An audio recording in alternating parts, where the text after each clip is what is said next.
आज काय चाललंय? घमघमीत आणि खमखमीत पावसाळा चालू झालेला आहे आणि छान अशा भाज्या मस्त यायला लागलेल्या आहेत। आणि आज भाज्या टाकून आज मस्तपैकी कोथिंबीर आणि मेथी टाकून छान अशी आणि वेगळ्या पद्धतीचा आज आपल्याला धपाटे पराठा केला, थालीपीठ केलेला आहे। तर ह्याच्यामध्ये छान अशी हरभऱ्याची डाळ भिजवून टाकलेली, लसूण आणि एक थोडंसं हिरवी मिरची, जिरं वाटलेले आणि दुसरी गोष्ट तीळ पण टाकलं पांढरं। तर आता कांदा, बारीक चिरलेला कांदा, तर असं मस्त पीठ मळून घेतलेले। तर असं छानपैकी बघा असं कसं झालेलं आहे थालीपीठ।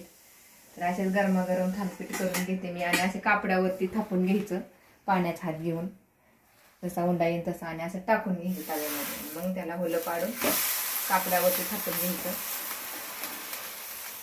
बघा कसं निघलं थालीपीठ।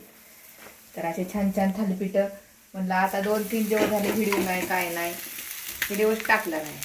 रोज रोज काय टाकायचं, तर जसं असेल तसं आपलं 2 दिवसाला टाकते बनवून तसं। आणि थालीपीठ करताना ह्याला असं होलं पडून घ्यायचं, त्यामुळे थालीपीठ छान असं भाजलं जातं आणि छान ब्राऊन कलर येस्तोवर भाजून घ्यायचं।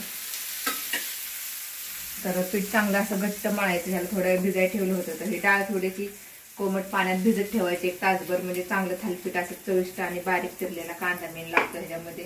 तुम्ही शेंगदाण्याची चटणी, लोणचं, परत सॉस किंवा कांदा लसूण मसाला कशासोबत, दह्यासोबत, कशासोबत तुमच्या आवडीनुसार हे थालीपीठ खाऊ शकता। गरमागरम आजचा बेत आहे आपला थालीपीठाचा।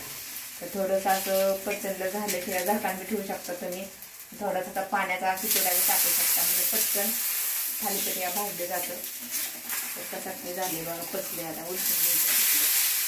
तर धपाटी कोणी गावाला असंच करतं, पण मी फक्त बाजरीच्या पिठाचं थालीपीठ आहे आणि थोडंसं नॉर्मल गव्हाचं पीठ टाकलेले। तर कोणी ज्वारीच्या पिठाचं बनवतं, कशाचं बनवतं, पण आम्ही बाजरीच्या पिठाची जास्त खातो। आणि उष्णता, थंडी आता चालू झालं पावसाळ्यात, बाजरीचं पीठ चालू करायचं खायला। तर सगळ्यांनी गरमागरम थालीपीठ खायला या आणि कांदा वाटे असं थापून घ्या।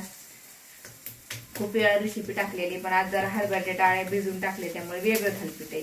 आणि मेथीची भाजी थापून करते। तर मेथीचं पराठा करतो आपण, ते लाटून करतो पोळीसारखं, चपातीसारखं। तर या सगळ्यांनी गरमागरम थालीपीठ खायला कसं वाटते नक्की सांगा।